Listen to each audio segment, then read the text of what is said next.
Thank you very much. Wow, great to be here with all of you today. Let me first say thank you to the Show Me Your Stethoscope Foundation for all the important work that you do in the organizing of this event in support of our nurses. Also, a quick thank you to Doris Carroll for inviting me to speak today. I appreciate the invitation today. I had to juggle a few things to get it done. I know you did. And we didn't get that figured out until a couple days ago. So thanks for your patience with me on that. I also want to say a quick thanks to someone who's not here. That's Diana Caffey. She's a great advocate for nurses. She lives in Yorkville, and she's on Facebook with me probably every week, informing me, keeping up to date on what's going on in your industry. So I appreciate that. There's three things I really wanted to say today that are important, at least in our preparation for what we did today. And that is, one, our nurses matter. We need, as a society, to protect those who have committed themselves to healing others. Number two, no one should expect to get hurt in their place of work. And three, we can actually do better if we all work together. For everyday people like me who aren't part of the medical community, the day you need a nurse could either be the best day of your life. My daughter's with me today. That was one of my great days when she was born, and believe me, a nurse got us through some really tough times there. So I'm grateful for that. It could also be one of the worst days you have, and you may find yourself needing medical attention, or perhaps medical attention for a family member or a close friend. The nurse serves, from my perspective, as the most frequent point of contact during your time in a medical facility or hospital. And in fact, that nurse is the face of the whole medical team. Critical. And it's up to that nurse to take the first steps towards calming a frightened child who's injured. Often a nurse comforts those who have just recently had one pass from their own family. It's also a nurse who's tasked with tending to the wounds of a criminal who may have been injured while actually breaking our laws. It's a tough job. So the dangers that nurses face every day while doing their jobs is something that many in our communities have never even thought about or contemplated. The nurses in our jails and prisons deal face-to-face with hardened criminals and are subject to abuse and insults that are beyond our comprehension. The physical and verbal abuse that they're exposed to is not a topic that receives anywhere near enough attention.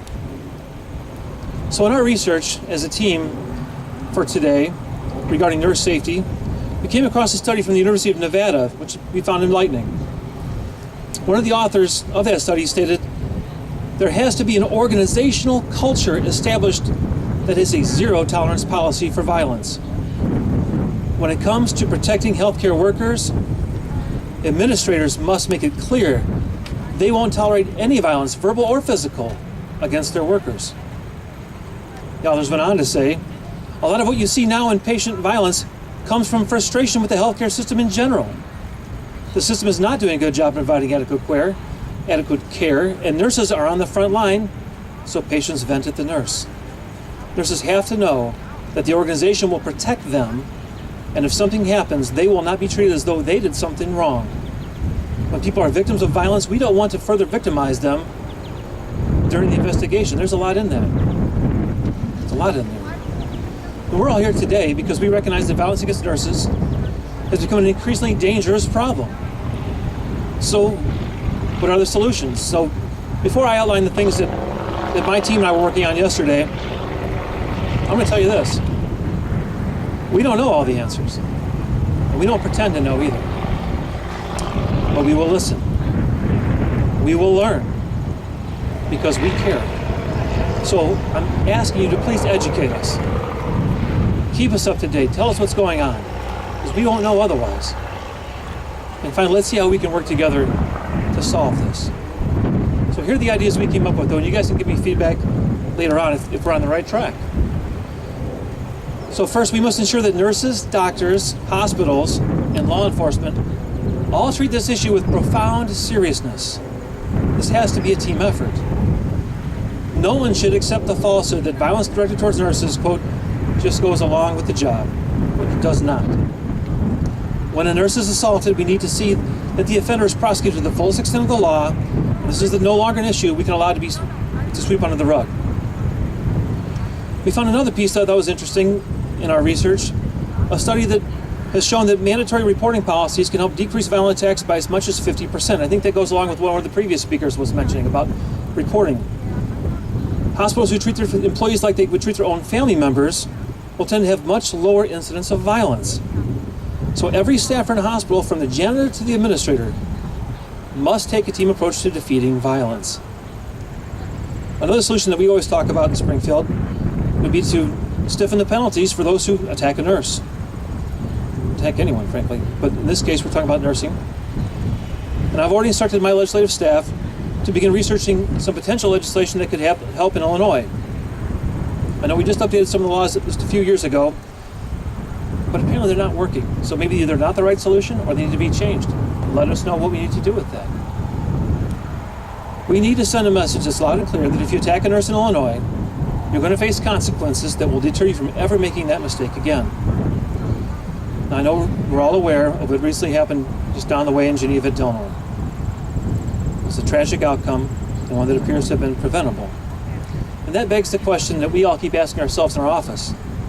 Is it time that we review the policies and procedures that are currently in place regarding the medical treatment of jail and prison inmates? We need to ensure that the proper security and safeguards are implemented to protect nurses and hospital staff from these heinous assaults.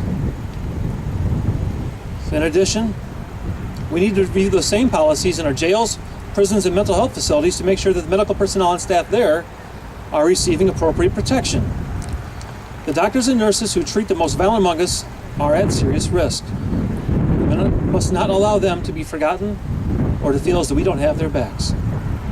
So by all of us coming here today, we are sending a message, loud and clear, that a new era of workplace safety is coming. And in closing, I'd just like to urge all of you to contact my office with your thoughts, ideas, suggestions, on how I can partner with you to combat the epidemic of violence in nursing. I give you my assurance that I will stand arm in arm with you against these atrocities. I admire each and every one of you for the outstanding work that you do every day. I'm grateful for the opportunity to be here today, to work as your ally, so we can hopefully prevent any of this violence in the future from ever happening. Thank you guys for being here. Thank you so much.